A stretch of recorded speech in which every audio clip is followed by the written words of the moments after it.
Hey, all you Arizona lovers. This is the Finding Arizona podcast, episode number 400.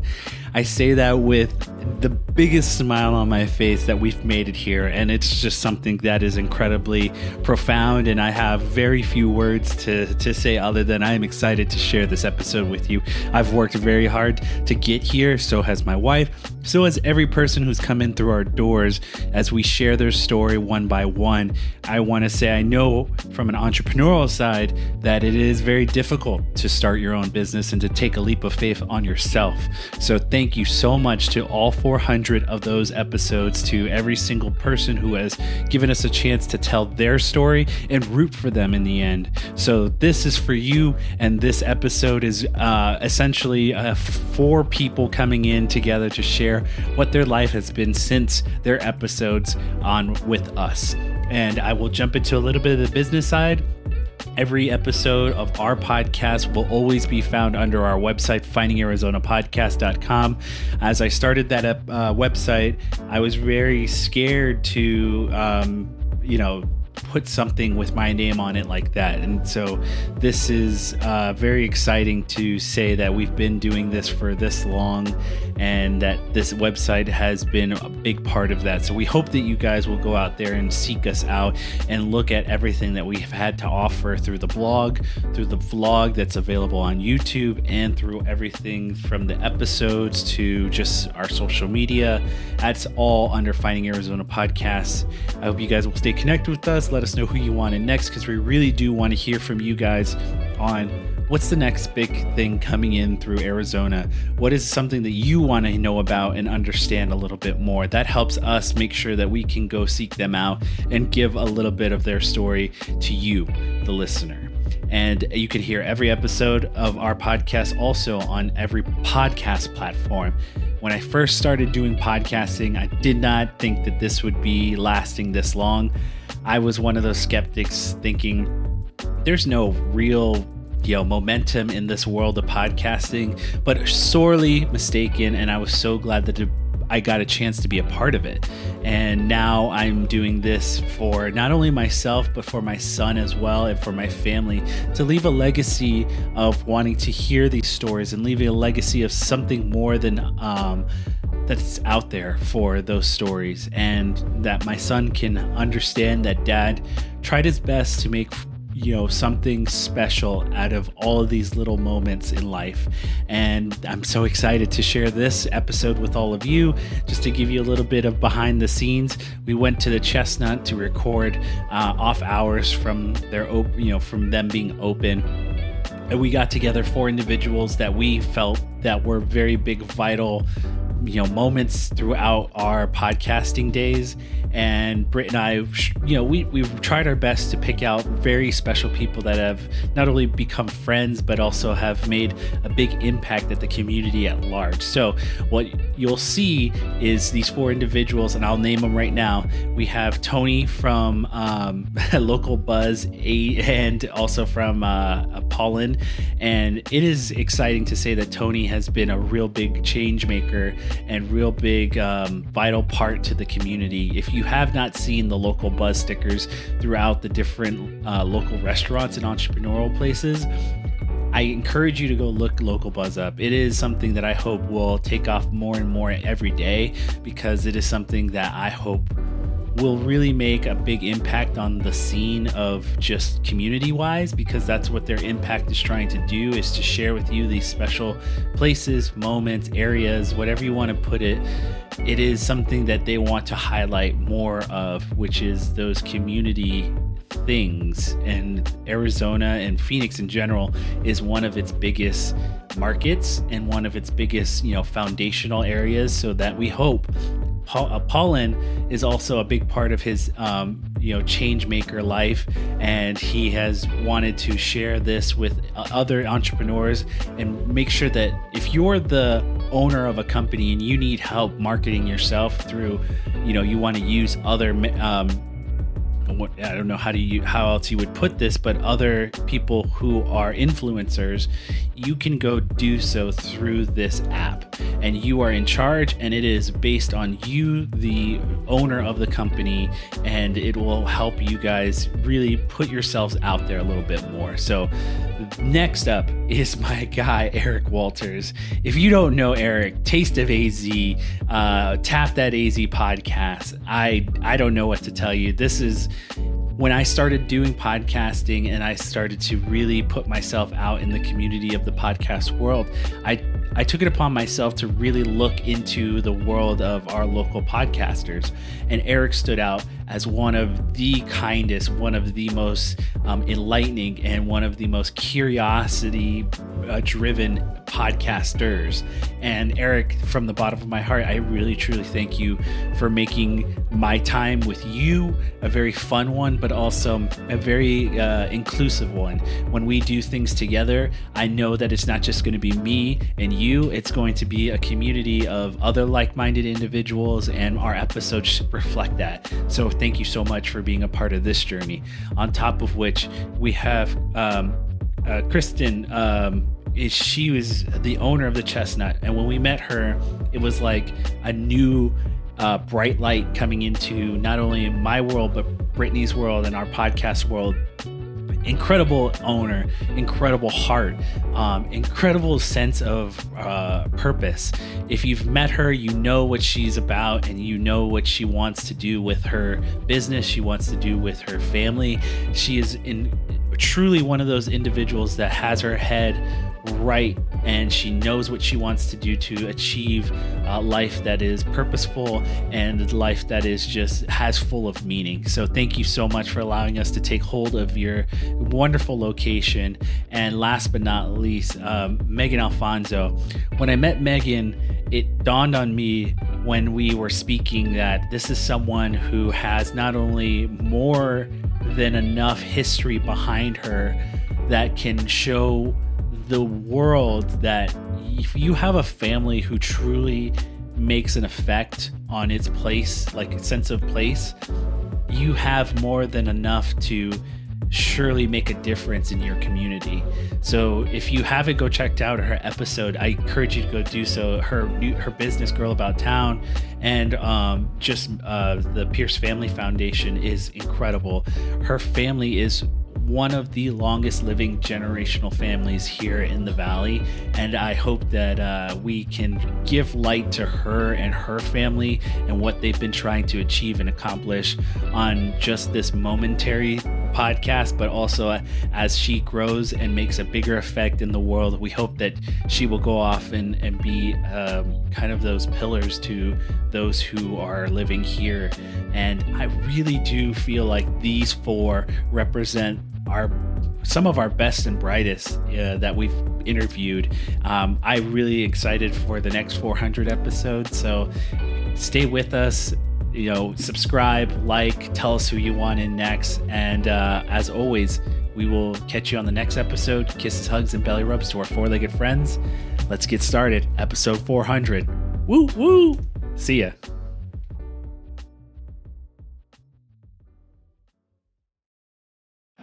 Score big with SeatGeek. Whether it's concerts, sports, or live events, SeatGeek has you covered. Use code FIGHTINGArizona to get a fantastic $20 discount on your SeatGeek tickets. Catch your favorite live events hassle-free with extra savings. Visit SeatGeek.com and make every experience unforgettable.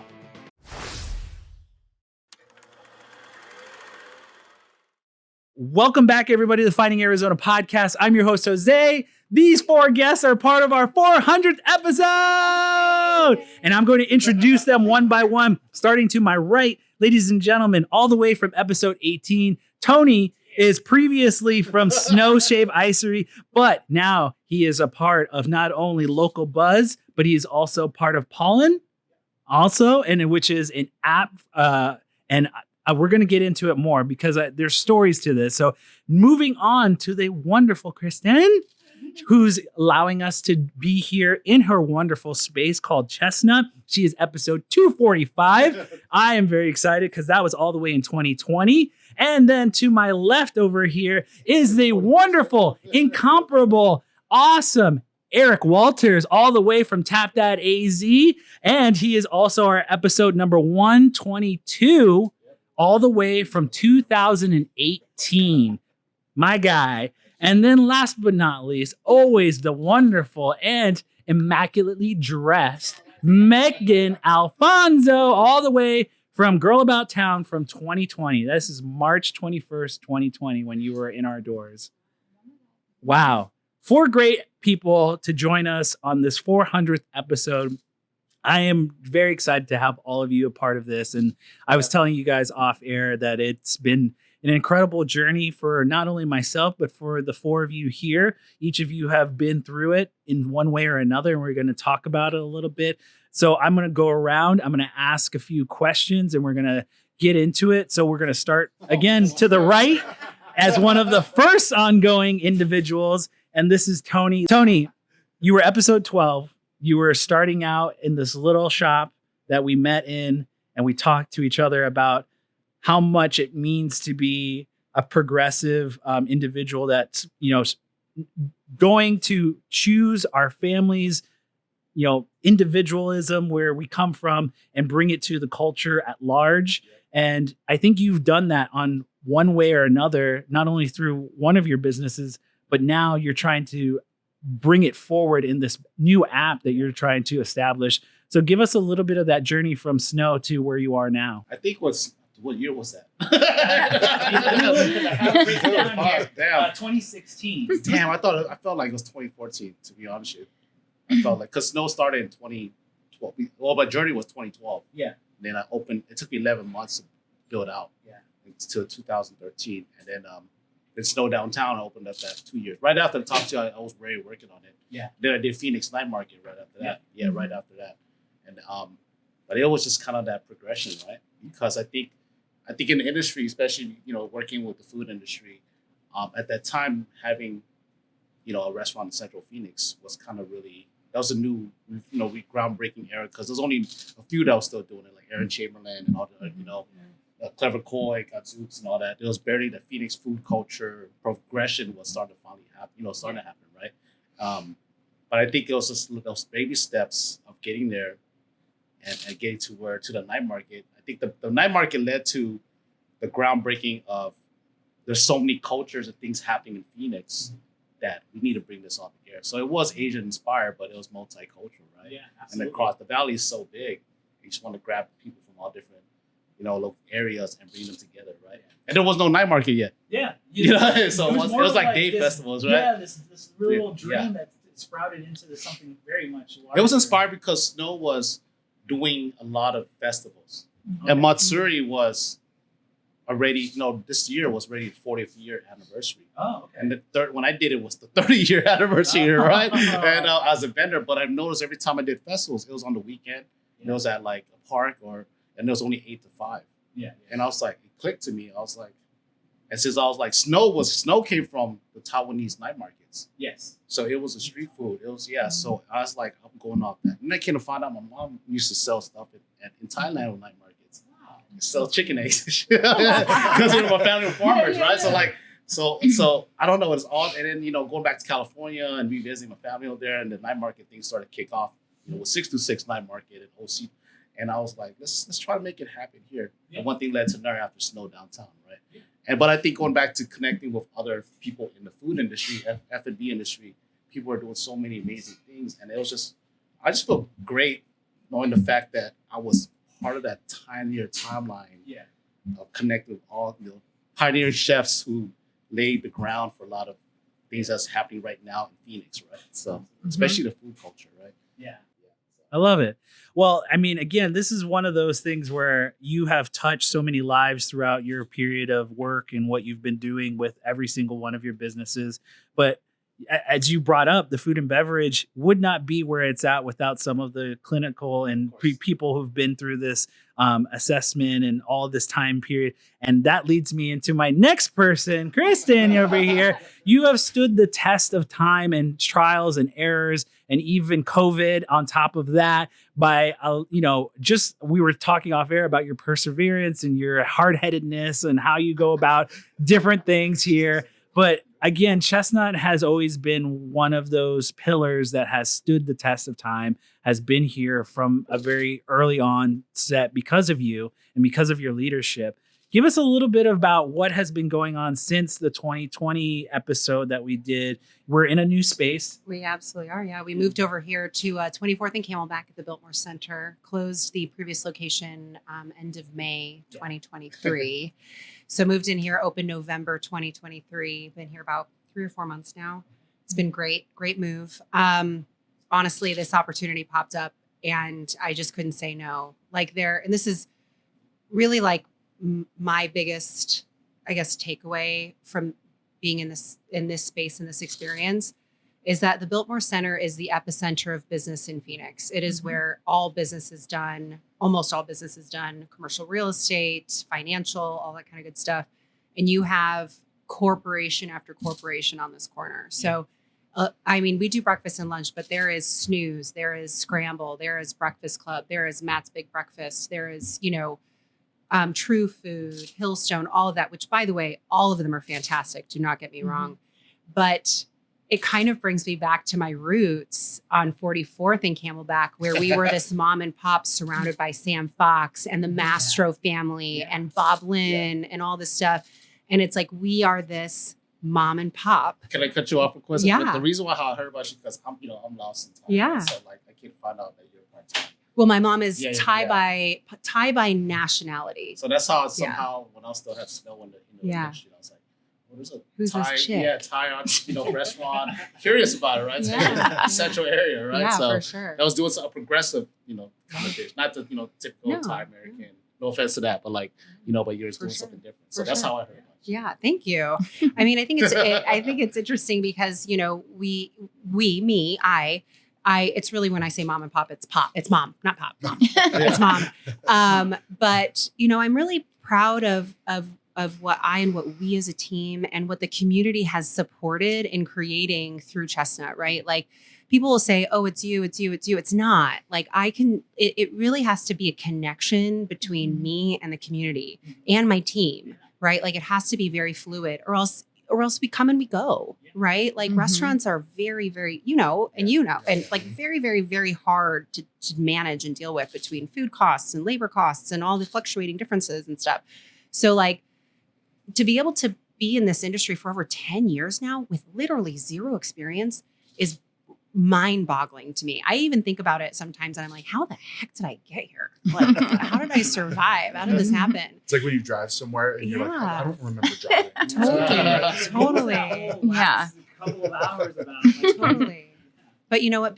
I feel so blessed. And honestly, the journey has been very almost like looking back on it, almost like the path of least resistance, right? Like opportunities just kept showing up, like 44th and Camelback, which by the way is also a massive epicenter, right? Now you've got Global Ambassador there, you've got Steak 44, you've got the Henry, all that kind of stuff. Like the fact that we could even afford to be on that location during that time, at the time we were like, oh my gosh, this is so expensive. But comparatively speaking, right? And now even in this space, normally people are like our landlords are amazing and they're so supportive and they want us to be an amenity for their, their tenants. So it's this true blessing to be able to continue an operation in such a massive place where people would be like, normally you wouldn't be able to afford to do it, but I was given an opportunity where I can. So I don't know. It's crazy to even think that I'm here. That's awesome. It's really great to hear that because from our perspective, just being able to go through the different people who we've interviewed and kind of talked to, it is a hard undertaking to just even think about wanting to start a business in general in the Phoenix market. It's definitely one of those difficult decisions you have to think about and kind of go through and mull over. But even those further that have survived not only COVID, but just their first year of business, it's just one of those very you look at all the numbers and you're like, wow, very few have kind of made it as a family business or have made it as a mom and pop, like you called it. And so the person that I'm going to move on to next has also been kind of one part, the man who has kept most of those mom and pops keep going and give them a big cheerleader behind their back, is also one of my favorite persons I like to call a friend and a rival, because we do podcasting in the same world. We're in the same world. I always say I look up to you because you are someone that I really do find a privilege to get to know and witness what you've been accomplishing on your end, and just being in the food and beverage is just like one part. You could say people are like painting me in a corner, but it's more than that. You're growing, you're being dynamic, you're introducing the wine culture into Arizona as well. On top of that, you have so many different clients that are just various backgrounds and what their stories are. So Eric, from my very first meeting with you, it's just been laughs and joys and fun memories. Yeah. But can you give us a little bit of update on what's been going on from your trials and tribulations?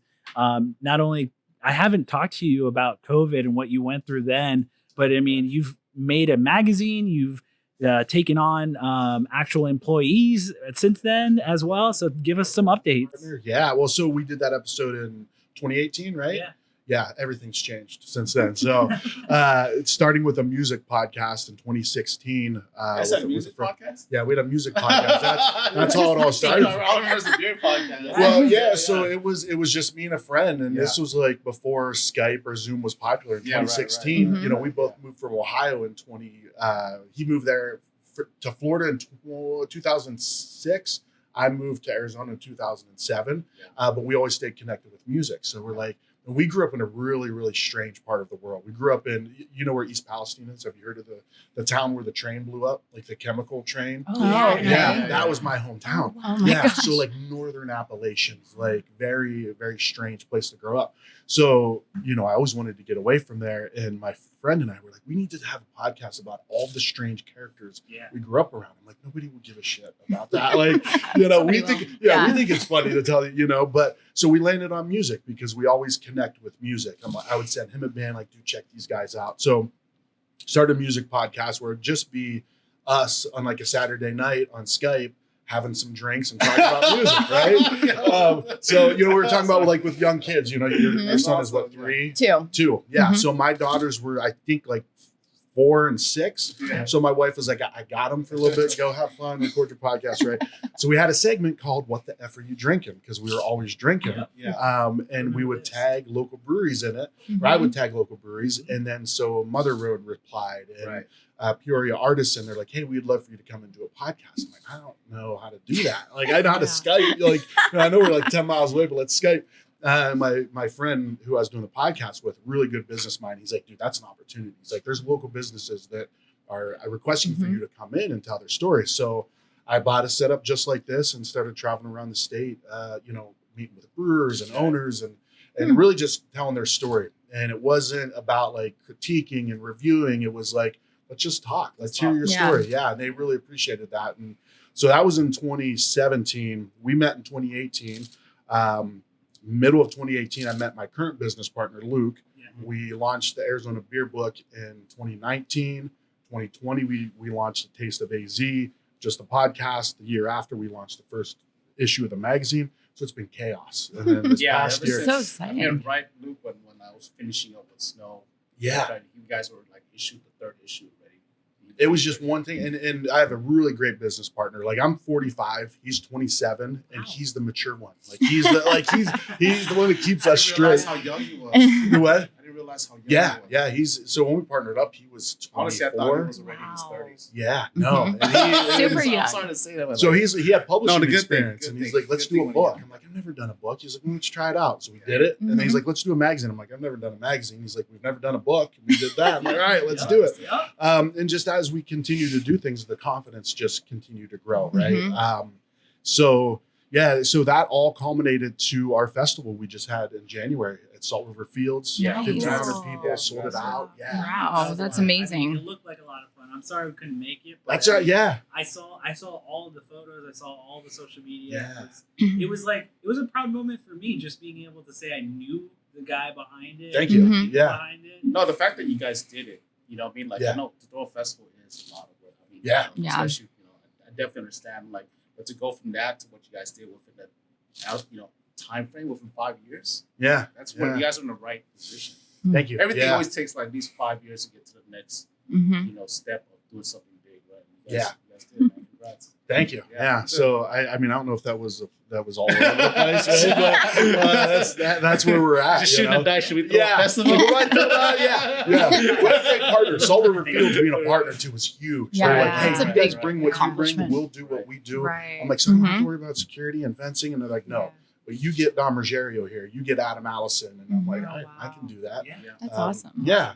That's really great, man. And just to like hear that from you, the person behind it and going through it is just, again, one of those testaments of like perseverance, someone who can really show people like what it takes to get by and be creative and be more than just one thing. And I also want to say it's like there's people who support the people who do what they do. And this next person I'd like to say is a fantastic branch of that helping hand of those businesses. But not only that, I want to say that your social media has been great. You made your first appearance on TikTok for the very first time.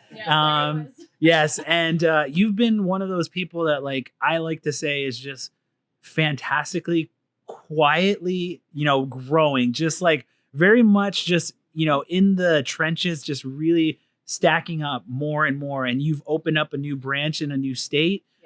You've done a lot of things with your Girl About Town, but also you're I want to say a root to Arizona with your family name and just where your family, what we talked about when we first met, and just the name behind what's your legacy. And so I want to introduce Meghan and her girls from Girl About Town, and then also the Pierce Family Foundation as well. Well, thank you so much. I know 10 years is PFF now. So the Pierce Family Foundation. So that was my first endeavor. And I think I went on your show like really soon after starting it. And I got the entrepreneurial itch. And 6 years ago, I started Girl About Town. And like Kirsten was saying, I mean, the reason Girl About Town, so we plan incoming bachelorette parties. I mean, it's just, hand, though. You yeah. don't realize how much time and effort it goes into something like this event. Exactly. And these girls are already sick of each other by the time they're like going on to the Bachelorette that they need like a third party to jump in. But I really had no idea when I started GAT. I thought it would just be like a list I would send to people and be like, yeah, these are my favorite coffee shops to go to. I like to, go out to dinner here. And then it turned into we were setting up Bachelorette parties and filling pool floats for them and filling their fridge and grocery shopping. I mean, anything you can imagine. And it was yeah. So during 2020, like right after I went on your show and like the world shut down, I had to send everyone's money back, because I'm like, they can't even get to Arizona. And I'm like, oh my gosh, what are we going to do? And so we pivoted, which I know everyone is sick of that word. We threw a lot of virtual bachelorette parties and sleepovers for people and would like give them playlists and games they could play, with their friends on Skype or Zoom. And then I was like, these homeowners need help, these hosts that are like around the valley. So I started DMing all of them and being like, hey, when it opens more, can we come in and do a photo shoot? Can we show off your house? Let us like get back in and like, show the guests what they need to see and they can safely be in your home and, and not be scared. And then it just took off again. And we still ended up over like 100 groups that year. And that was like July to the end of the year. And so we've expanded to 6 other cities. Wow. And yeah, I have a great team. The newest is Santa Barbara.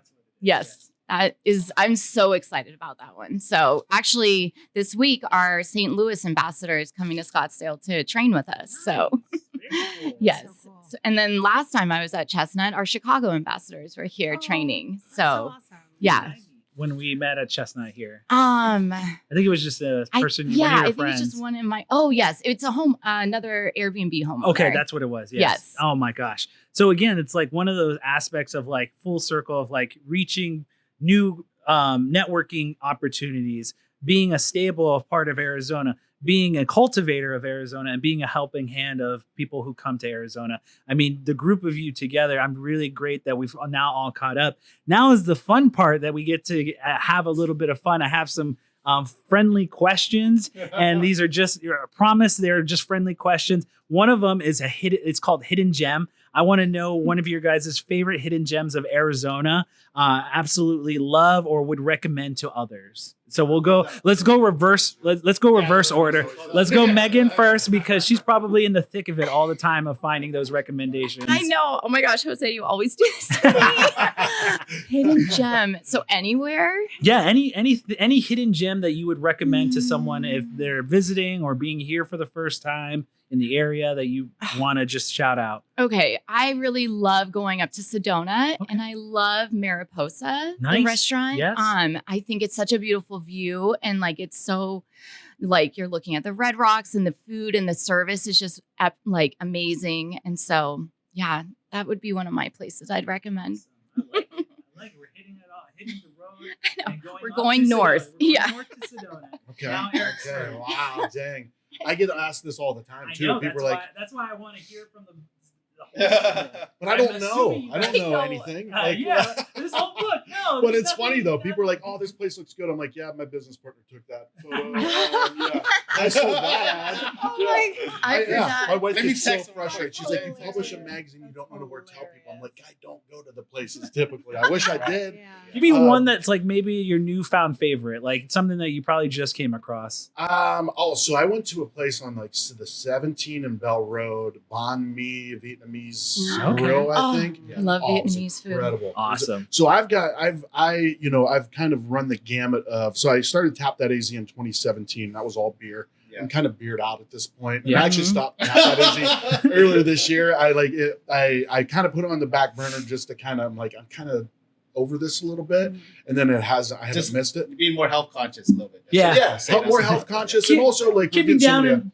lagers and Yeah, I mean, IPAs, beer all is great. I that. think craft beer is great, but Yeah. there's so much you can drink of it in the sense where as you get older, you got a metabolism. Because I'm, For sure. I'm in my Oh, early 40s already, right? So- Yeah. I So already I threw my can't- age out there. You guys know how old I am. But with the opportunities, like all the opportunities we have coming at us with food and other beverage, spirits and wine and all that, and NA is huge now. And, Yeah. I love just finding this like sodas, like simple soda, and what is Shrubwell. It's like you ever had Shrubwell? No. It's like a shrub. So.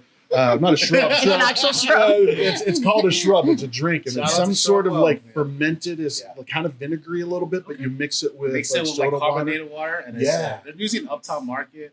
They used to be There are a lot of over- farmers markets. They're more in central areas. Yeah, so I guess that's kind of the hidden gem, right? Is like finding those products like at a local purveyor or store or something, right? So.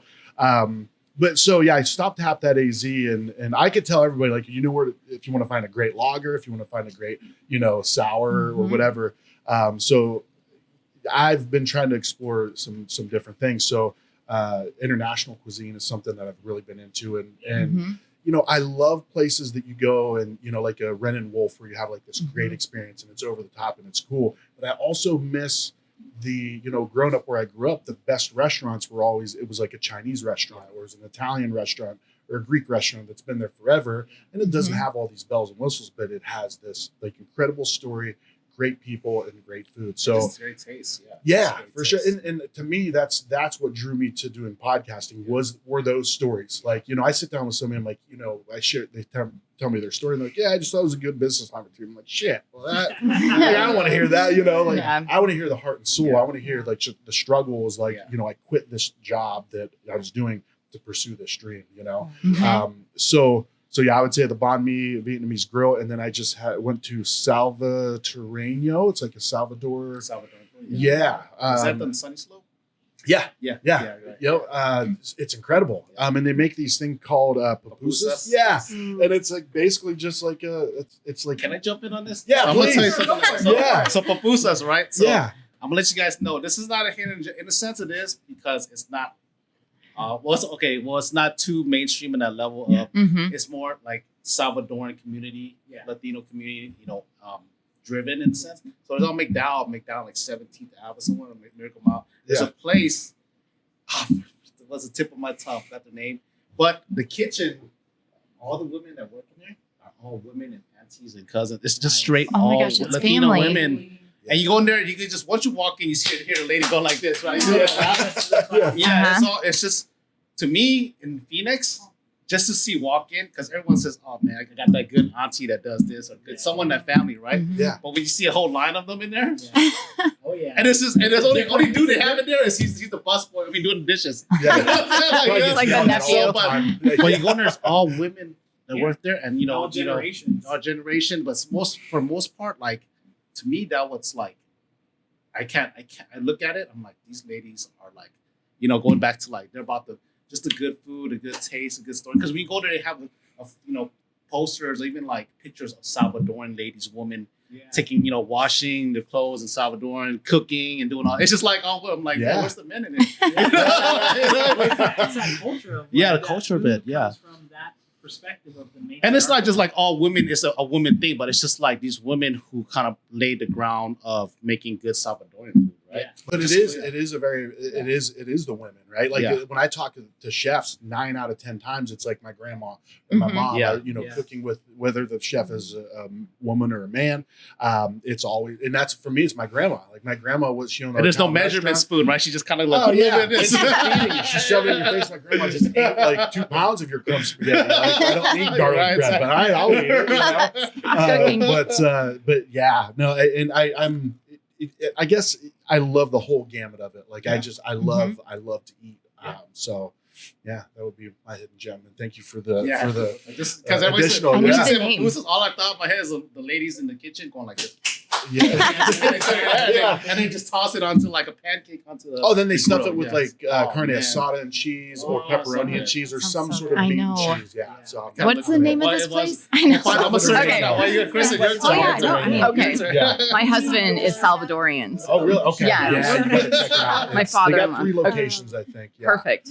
I actually don't get out very much. Chestnut And is my that's why favorite. that's why I was gonna I know. maybe put you in a little bit of a special seat here and give me kind of like maybe someone that is a client of yours or someone that's come in through your doors that you found as your Oh my favorite gosh. or something like that. Ugh. Because you don't get out. I mean, like Yeah. you said, you're very much in the kitchen. You're very much here a lot. If I think about it too much, I'll cry. It's like I honestly like what keeps me going in this industry, because it's hard, Mhm. are the people who come through that door. Exactly. I'm not kidding. Mhm. Like, and when you're talking about people that you remember, I remember everybody. Like there was this many years ago, there was this woman, her son was autistic and he needed a lot of assistance. And he was growing up and he was getting into his teen years. And I remember he walked through the door one day alone for the first time that I ever seen. And he came in and he said, I want some pancakes and bacon. It should be $12.28. And he like slid me like $15. And I would like $3 and 72 cents back, please. And I literally was like, absolutely, let's take care of you. Come over here, sit over here. How's your day going? Like being very like, because I know him, right? He just wasn't there with his mom. And I remember she came up to me later and she was like, you're the only place that I trust to have him come and take care of himself. Like this is the first place he's ever gone alone. Like I wanted him to do something independent. And that like literally resonated with my soul, like more than you can even imagine. Like it's just, and then the other day that story came up because someone saw us on the news and their grandfather who's in hospice wanted to have our bacon popcorn.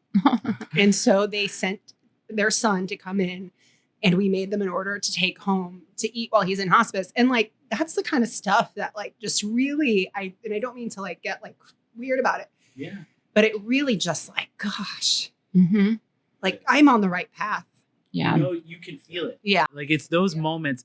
And I'll tell you what, that's how I feel about a lot of these episodes where I'm taking away, like I can say from every single one of your guys' episodes that I've taken away a little bit of something that you guys have all taught me, whether it's how you go about business, how you treat people, how you go about wanting to take the next step, and how you want people to be remembered by you. It's all of these things that just really resonate with me as far as these episodes go, where it's like you take a little bit away from every single conversation.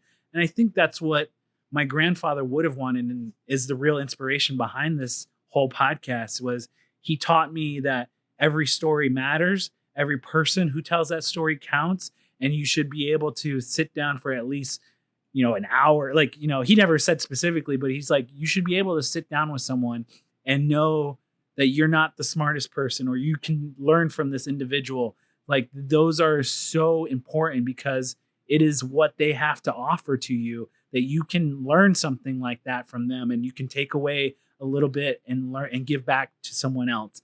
And so, like, really, again, it's like that story like that was like, honestly, it's really touching and it's really moving. And I truly do believe when you experience something like that, you are in the right business, you are in the right path, and you can absolutely go to bed at night knowing that you did that.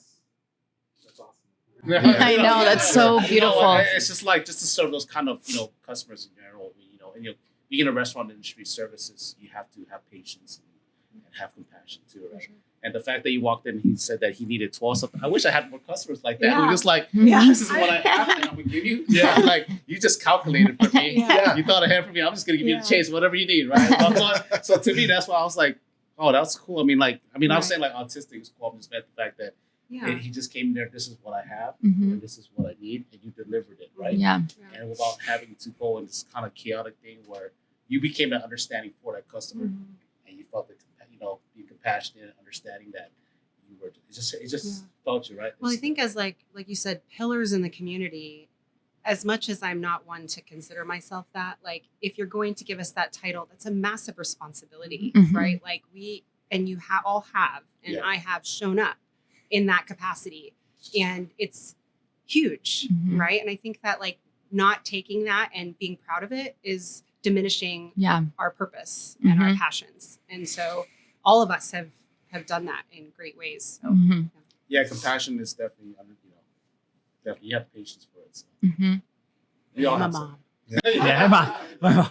Well, Tony, you're up next, and I expect nothing but true brilliance out of you, because for someone who has literally walked the streets of Phoenix, Arizona, back and forth for hours on end, I know that you've literally physically walked into one of these places and have been blown away one way or another by something that you were going to tell us now. I appreciate all from, upper class to middle to everything, even, luxury restaurants to bottom, even street food trucks. And I could go on to say how many hidden gems I've been to or walked into. Yeah. And, but I think the thing I want to speak about me being around Phoenix, what I enjoy is exploring. And one of the things I do is bike ride a lot. And I think if you bike ride around the city, you see a lot. And I study Phoenix's history as well too. And I feel like bike riding, I like to share my hidden gems or the landmarks of certain places of business who have been operating through generation of their stores since their family's timeline. You know what I mean? Or people who moved here who just doesn't have a voice, but they've been in that neighborhood of operating that store for a long time, right? And I think, but for the most part, if you ride a bike around Phoenix, especially on the Sunday, when everyone's like going to church or doing whatever, and you just have the road and the city yourself, you see and you take in more, and then you take in like the architecture and the train tracks of how things were built. From that perspective, you start to unravel all these hidden things, that gems that are coming from the city that speaks to you. Right? So I can't, I love to say the food, but he touched it already. I love that food. By the way, that place is called Guanaquito on 16. Look it up. Write it down. Yeah, how do you spell that? So the real hidden gem is everyone's got their hidden gem to share, and I think the hidden gem is just discovering we're living our lives, and everything is a hidden gem that we want to uncover and share. That's the point of gems, right? Yeah, for it to shine, right? Absolutely. So awesome. Landmarks. Okay. So we're very much on a little bit of a time crunch because the wonderful Chestnut has an event after this. I was told, that was what my producer told me. We have something to be out of it. No? Okay. Never mind. We're going to move forward. I have one more question. Okay. Awesome. So I have one more question, and then we'll kind of wrap it up here. It's called Monsoon Memories. Do you have a memorable monsoon season experience or a favorite monsoon tradition? Because the rainy season is very seldom. It's very specific to Arizona, especially. Do you have one of those memories that stick out, whether it's maybe a smell, something that you did, a tradition again, and then we'll work our way the opposite. Like we'll start with Tony and go the background this way. So think about the monsoon season, the rain, what it had done to you, or maybe I think the pandemic, when everyone's indoors and it rained, you know, and you just, because everyone was so sensitive at that time, and just to have some kind of change of weatherscape, whatever it is, and you became in tune with, besides the internet, but everything, because everyone was in cave to themselves a lot, right? So you want to try other outlets and just, whether it's going outside, like going outside for walks, but when it rained, the monsoon, it was a still moment. And I used to live right on Roosevelt next to Lola Cafe, and I would just go out there and just watch the rain puddles, just just play its music because no one was around. You know what I mean? Everyone was quiet, and you just listen to just no stillness, cars, right? Wait, so everything, no traffic, and just the stillness that everyone's indoors, but everyone's probably in the homes right now, just appreciating the rain. That was my memory. Yeah, it's a moment of peace. Me too. Moment of peace, right? Moment of peace. I love the rain. as soon as I asked the question, you had like something pop up in your head. You look like I just love the rain in general. I'm from the Midwest. Okay. Like monsoons here are rainstorms, like thunderstorms in Illinois. But I mean, obviously a lot heavier, but still. But honestly, like because I am working constantly, whether there's a monsoon or whether there's dry desert heat or whatever, we're always open. And probably my favorite memories in regards to work in the monsoon is whenever we would do ramen night, which we were talking about earlier, it would be gangbusters. Like when it rained, oh my gosh, people would just it's like pho noodles, right? You know, Vietnamese soup and all that. It's just like soup and rain. For It's sure. It's like comfort chicken soup and all Oh that. yeah, absolutely. Anything warm to fill your belly. And you know, my friend Chef Jared Lupin, who I partner with to do the ramen nights, is so talented that like that bowl of like salty broth with that like yummy like al dente noodles and all the yummy meat and all the stuff in there, it was just like the absolute best. Like the pairing of a monsoon and a ramen bowl is like heaven in my mind. Definitely, I like that as a pairing dinner. Me too. Just gotta like target. When's it gonna rain? I know, I'm like right now. You're me, right. everyone's Yeah, all right. Don't even get philosophical. Well, so for me, not a specific storm or anything, but what was it? Maybe 2 years ago when we had a lot of rain and everything was like super green. So to me, when I moved here in 2007, so I moved here from Ohio. Really just due to lack of opportunity. You know, I grew up, in an area that like, if you got a job at the Chevy assembly line, like you were set. I was like, F that. Like I'm not screwing a bumper into a car for the next 4 years. Right? So I always wanted to get away. When I finally made the move, I had, some family that lived out here. So I moved out, and immediately I fell in love with it. Like I'm like, there's just something, it's completely different than Ohio, right? Like from it's just a completely different world. And I saw the beauty in it, but I'm a type of person. So I'm a creative and I like to create things and I'm going to do it the way I want to do it. Like, I take people's input, but I'm not creating something for them. I'm creating it for myself, but I want them to like it. When it's all said and done, like I create this and I hope you enjoy it. Right. So when I would tell my friends or family would come out, I'm like, it's so beautiful out here. And they'd be like, oh, it's all dusty. And I'm like, this place is beautiful. You just don't see it. So 2 years ago when there's like a lot of rain, I think that it brought out the beauty that I've always seen for everybody to see. Like, dude, this is incredible. I'm like, I've been telling you that like for the last, but to see, to drive from, Phoenix to Tucson and to see so much green along those hills as you're going, like, what is it? Picacho Peak or whatever, to see all the green on those mountains. I'm like, this is incredible. So for me, I didn't say it validated my love for, it just kind of, I don't know. I got to rub it in people's face a little bit. Like I told you it was beautiful here. See, the so actual blooming of everything. Yeah. Landscape and everything. I probably said 2 years ago because last year's summer was rough. Okay, yeah, that But was then, yeah. but last year before, it rained a lot. A lot. A Yeah. lot. Like Like, it I just was like, it whoa, completely someone's changed the looking What's view of crazy is it everything. was a wet season after the monsoon season. Yeah, Maybe it was that's kind of what it like all was, yeah. mixed up. Yeah. Winter was crazy. No, it's Megan's turn. Well, I want to also state, it's like you're a new mom, so it's like for us, my first rain with the little guy was like a big deal because I took him outside and he was like holding his hand out Yeah. and like really taking it in for the first time. Like, oh, it's wet, it's Right. rainy, and it's like I had to explain to him, it's like it's rain, it comes from the sky, Yes. and like that was one of the big things for me. Oh my gosh. Well, for me, I mean, Pierce loves the rain. He just like will run into the backyard and play with it and jump in puddles. But my family has a tradition. Oh, So really? my dad's side had this old waffle maker that has just been like passed down. Like it's probably too dangerous to even use, but it like sparks. So anytime it would rain, like my mom from when I was a little girl would make breakfast for dinner. Oh, okay, So we would nice. have waffles and bacon, and my sister and I would just be so excited because it was like, you know, got sugar and like Yeah. whipped cream on Yeah. it. And I just always remember looking forward to that because it was such like a special every couple months that we would get breakfast for dinner. And then when Sean and I got together, and I would tell the girls, because I'm a stepmom as well, and you know, I'm like, well, Sean, it rained all day, and my family used to make breakfast, and then they'd be so excited for dinner. yes. And so we continue it, and That's like awesome. I don't know where that. I think the waffle maker is at the cabin, which is probably the safest. But I, It's a beer. I They're know, using it like, right now. yeah. They're not here. The business next month. But I think it's just fun, and like whenever I hear the rain or like I just go outside and sit and watch it. My husband's always like, "You're a true Arizonian," you know. So I'll just sit outside and listen and Exactly. watch the wind, and it's just like I think it's beautiful when it Absolutely. rains out here too. So.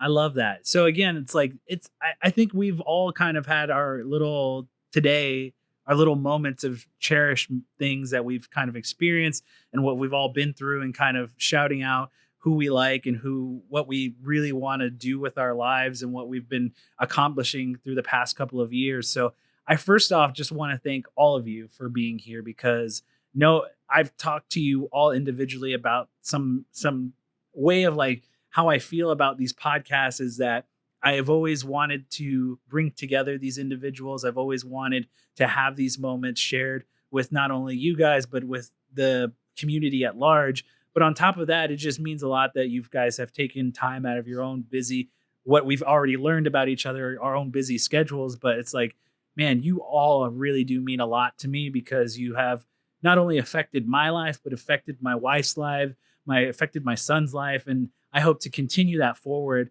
in some way or some fashion in the future and ongoing, because again, I've always said this to my wife, is like, I just want to make friends out of this. Like at the end of the day, I could care very little about what the episodes mean or anything like that. As long as I can make a friend out of those moments, I'm very much happy at the end of the day. So here's to you guys. Here's to 400 more episodes in the future. I'm going to let you guys go around and just shout out your businesses, where people can find you online, anything and everything. Go right ahead. We're going to start off with Tony and then work our way back around. First off, so last week I saw the post where I have to say it, man. Go for it. Where you said you wanted to make friends and all that. Yeah. Like, I didn't know that the episode we guys did us know you guys were friends. I thought you guys Oh were yeah, a couple, right? we were made a just friend. friends. We were just So, friends at the like, moment. So Yeah. so I was Cute. when you wrote that I was like, holy crap! Yeah, we that was one of our I should very give you guys first extra dates. boba or something like Yeah. that.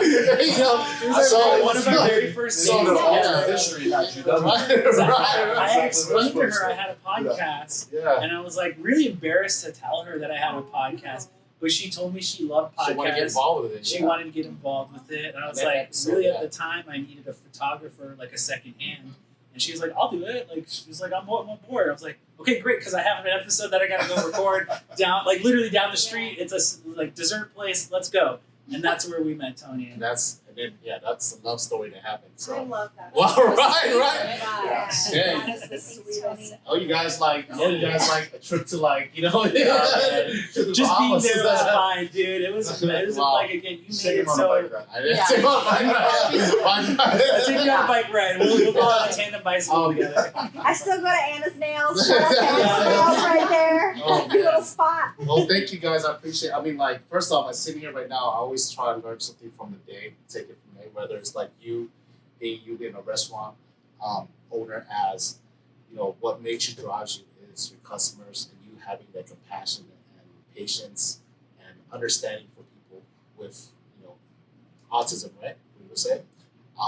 Overall, I mean, it's just not the autism of any kind of care. No difference when I had snow. If someone came in, it's all about just more as a human being of understanding because we all have difference, but we all have common interests that we want to connect with. Right? So, respect to you on that.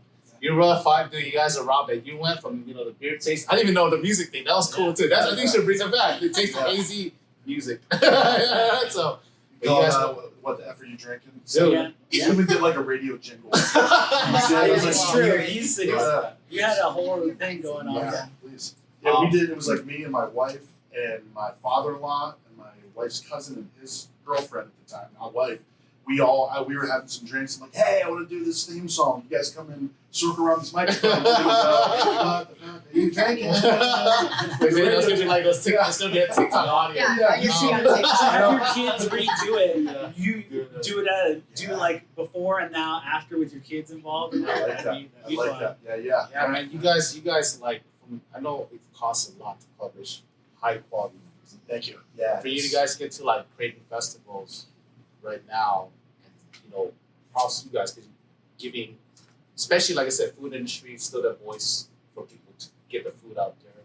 But from that step to just create activity in Arizona, that there's a culinary scene. Yeah. You know what I mean? And then Thank props to you. You, what I learned is that being in the service industry, especially when you did a pandemic, I could tell by your way back and you're more about giving a purpose, providing this kind of taking care of people. And love what you're doing. Yeah, that's awesome. But other than that, besides Local Buzz, it's been a long route. Local Buzz is a startup that rising after I did the first Phoenix Night Market, and we're a startup company that's a video-based platform that's all about local, that's categorized. But to say we're in Chicago and in Austin now, soon, hopefully another city. But we had to create another platform called Pollen, and what Pollen is a collaborative marketplace that connects content creators with business owners. The biggest thing that I learned from being in the industry before is that someone like you who has to spend more time operating, doing other things, don't have time for social media marketing, but it is the new way of the future, especially from, Gen Zers are getting older too, and their content creation game has really taken it up the bar, right? But how do you connect with someone? If I was to approach you and say, I'm a business owner, I need to find someone who does social media marketing, where do you go? Yeah. It's still just kind of like, I can go on, I know somebody that knows somebody, right? Yeah. So, or you go down Instagram and you go through a black hole just DMing people. Right? Yep. Well, then sometimes it just doesn't match me. And you spend a lot of your operation time on that, right? And for a lot of people who are our age, they know that marketing is important for their business, but they're not into technology how the younger, generation is, right? Or they've had bad experiences. Yeah, They've had bad experiences. experiences. Oh, man, Exactly. we've hired social media before. Yeah. Exactly. Yeah. So Pollen it takes businesses to connect with local content creators and match them, but the business owners are the ones who call the shots. Yeah. Yeah. So they can go on there and create a campaign that says, "Hey, I'm the owner of Chestnut. I need someone to come highlight my ramen Sunday night."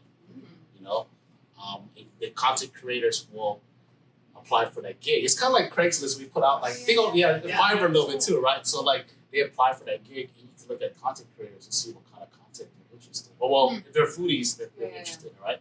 Someone who's like outdoors and arts and culture might not be, right? But then you can also incentivize, also barter too. Nice. So we want to provide an opportunity where to give that, but it's also it's more for the helping the business, because I come from the business side of food, right? So I understand what people go through in that sense, and I want to make sure that when I was doing local buzz, that's what I ran into a lot. Yeah. People need help with business owner, need help with content creation. And there's more, and the creator economy right now is about 100 billion less than the worth of it, the value of it. Yeah. By 2027, 28, it's going to be 400 billion. It's just going to, there's no ending for it. I mean, I still love reading the newspapers, Sunday Funnies and stuff like that. I'm not that old yet, but like I still like I like reading the newspapers. But the papers, I still appreciate it. That's why I buy them. I mean, like people still want to touch them. Sure. But still, along with all of us are on our phones, and and people need to realize that technology is always going to change. And also, too, we're in 2024. How do we connect those content creators, people who need that kind of support without going through this crazy funnel of things, right? Get rid of the frequencies. What I love about that is that I truly believe that there's a massive shift that's about to happen within just, maybe not just the restaurant industry, but I'm super focused on the restaurant industry. Yeah. I think that everybody has been hyper focused on the customer, right? Which, by the way, 100% hands down. But I think what people are realizing is it's getting hard. It's making it harder and harder and harder for businesses to operate to make a profit. Yeah. You're seeing very large corporations go under, go bankrupt, whatever, file for bankruptcy, continue because of this hyper fixation, on perfecting the customer service component, which, by the way, is very, very important. But I don't think anybody ever thinks about the operator. Yeah. Right. Yeah, So, that's what I always think about the operator first. That's what I love about what you're talking about is because you're thinking about the operator, right? Like in this industry, people are asking for thousands of dollars for this and thousands of dollars for that and thousands of dollars for this. What they don't realize is the take home in a restaurant is 10% if it's a good day. I mean, on the social media side of content creators, there's micro and nano content creators who might not have like 50,000 followers, but they have like a few thousand. But you know what? What's the point is that it's all their local audience. Yeah. And then it's all about the community of it now. It's not just about like they have 100,000 followers. But if you have 100,000, it could be all over the world. But your focus as a business owner is local, right? So it's one of those things where, and back to Pollen, you could also save by offering them a free meal, which understand won't cost you $500 or $600. We just launched that influencer. Yeah. I'm just making it a part of it. I'm so excited. Nice. Yeah, so just kind of that little switcheroo. We support you, you support us. It's Exactly. a collab. We want you to grow. You want us to grow. I mean, it's the best relationship ever. So. It's on that. It's just the route that I took from Snow to the events, night market, to connecting with business owners and you guys and everyone else. Is like that understanding of the operation. That how do I serve my community and still try to support local businesses and everyone who's creative, both, right? And just make sure that we prosper together. That's all right. Thank you guys. My name is Kirsten Steele. On Instagram, it is @ChestnutEZ. And then I'm on all those platforms. Email at eat@chestnutez.com. We are located on 24th Street in Biltmore. 24th Street in Camelback in the Biltmore, just tucked into the Biltmore Center. We are here to serve. We want to feed you. Just a really quick kind of final note on me and something that has been kind of a revelation in coming into this new space and really refocusing is that I am here to serve the community. Community is my hyper focus. I want to build community, but also I cannot ask and promote the building of community if I am not physically serving my community. I really just I have a deep passion, and I've really encouraged my daughter to do it along with me to serve the community at a very foundational level. We volunteer every Wednesday at two foundations, St. Mary's Food Bank and Hope Women's Center. Awesome. And the reason I say that is because I just want to encourage anybody who has the time or resources to donate or commit time and energy to any foundation that they see fit. Pierce Foundation, for instance. That's what I feel like my new purpose is to not, if I can't ask you to come and support me and to support community if I'm not physically in the ground Hands-on. level, Yes. hands-on Absolutely. serving my community. So I hope that encourages someone out there. Yes. Awesome, man. Yeah. Thank you.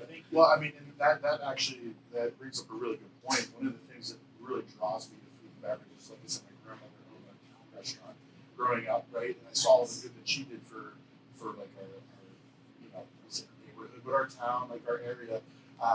Food and beverage is very it's a very giving community, a very giving industry. Sometimes to their, I would say their downfall, but that you guys sometimes put yourselves before, or other people before yourselves, right? And there's just something that just kind of tugs at my heartstrings about that. That's one of the things that when we first started, obviously I started doing the beer podcast because I like to drink beer, right? And it was good, but then when I started to hear these stories and hear all these things that how people are like, oh yeah, we connect with this local charity to do this, we make this beer to raise money for this. That's when it really dug its hooks into me. And getting into the restaurant side of things, there's so much giving back within the community, whether it's directly through percentage of sales of this particular menu item goes to a charity, or they have pop-ups to raise money. It's a very human, connected industry. Sure. So, and that's kind of what we like to highlight in our magazine are the stories behind what we're doing, and kind of highlight what all the amazing stuff that's going on. So yeah, tasteofaz.com. That's our website. That's where you can subscribe to the magazine. All articles that we have in the magazine, we also put as like a post. I don't. Somebody else does, right? 27-year-old. That's how this operation works. Yeah, exactly. So, magazine subscription, our podcast, watching the podcast, January 25th of next year will be our next festival. So really just trying to, with the festival, what I was really proud about was it was the physical embodiment of the magazine, which is we want to give people a taste of what Arizona is all about. Right? So with the event, it was a tasting event, right? So you buy a ticket and you go in and you eat as much food as you want, and you get 15 drink tokens. I'm sorry, what? 15, yeah. Which, coming from the beer world, it's you get 30 tastings. Well, we gave out 15 because we had cocktails, we had wine. Phoenix Magazine didn't tell me, because we're partnered with Phoenix Magazine, and they're like, you want to go taste us? I can't do it. And I'm like, if they told me 15 drinks, I'd be like, let me think about that.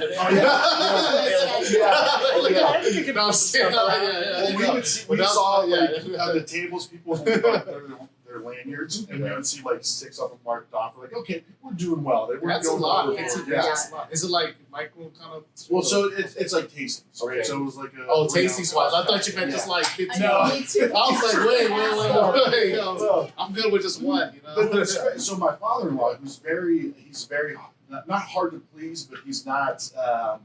He's a little tougher to kind of. He's very much. I like this. Mm-hmm. He loved it. He's like, dude, I loved it. It was great. We got to go, and I got to taste food from 30 different restaurants. I got to taste beers from 6 different spots, wines from these places, right? So it gives the restaurants an opportunity to kind of give somebody a little bit of a taste of what they do, to hopefully bring them business. And on the other side of it, the consumer doesn't have to pay $50 to get into this, and then $12 for this, and then $15 for this. It's like you pay, and as long as you're not being a jabroni about it,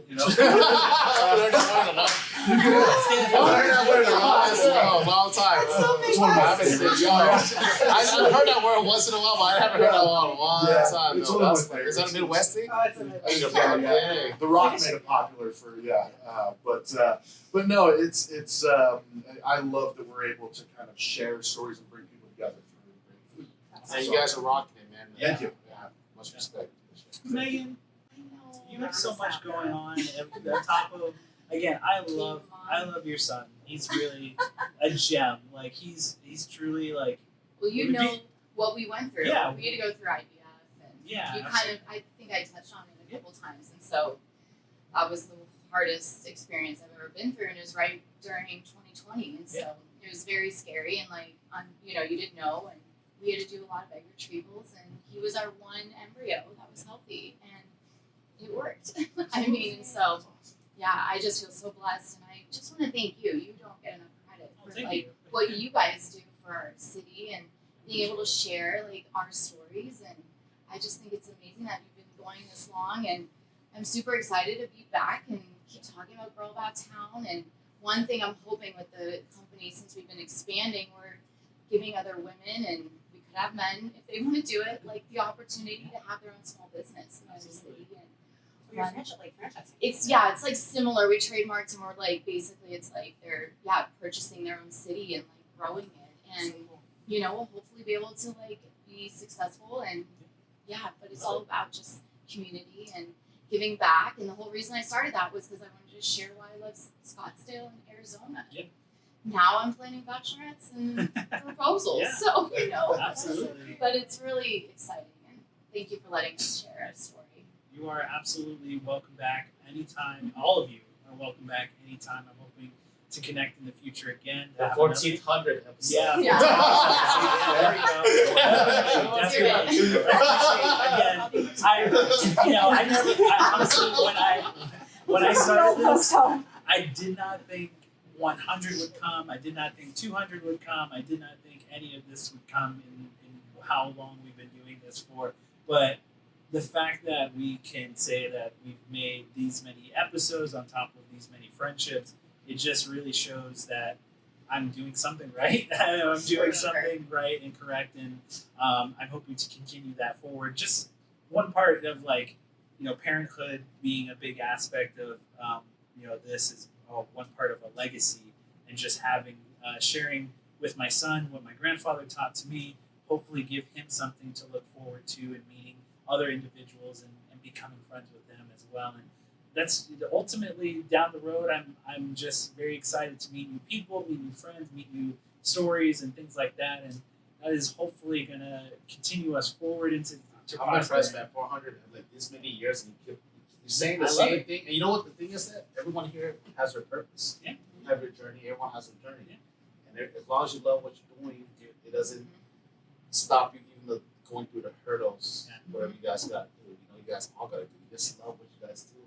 And then you guys are proof of that you love what you do, no matter what you go through. You gotta run through those walls and still love what you do. Absolutely. And then your journey is just paints the picture.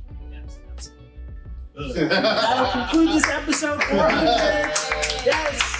And we will see you all next time. Before we go, ladies and gentlemen, you can hear every episode of our podcast at findingarizonapodcast.com, social media under Finding Arizona Podcast. And as always, we end every episode with kisses, hugs, and belly rubs to our four-legged friends. We'll see you next time. Yo, Watching the Finding Arizona podcast. Okay, I'll go 1, 2, 3. You or you on the camera? It's gonna be the camera. Okay. But I'll go 1, 2, 3, and then Okay. you'll start. Okay, ready?